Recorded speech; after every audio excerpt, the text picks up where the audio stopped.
Vrijeme je da se ispriča jedna priča, a vezana je uz šoftu, rudnik. Skupljajući stare razglednice, naišao sam na jednu gdje je prikazana uniformirana četa, koja me potaknula na traženje podataka o njoj.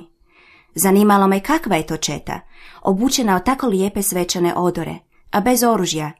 Kasnije sam saznao da je to svečana ivanečka rudarska četa, što mi je opet potaknulo na traženje svega s temom rudarstva, pa tako nabavljam i originalnu uniformu od prije 1900. godine, koja se sada nalazi u mojem vlasništvu.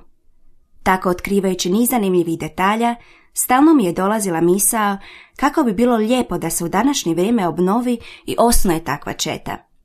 Otuda je moja ideja o ponovnom osnivanju svečane ivanečke rudarske čete, kao životopisnog simbola grada, specifične povijesne postrojbe koja bi našla svoje opravdanje i u promidžbi grada Ivanca, diljem Hrvatske pa i šire.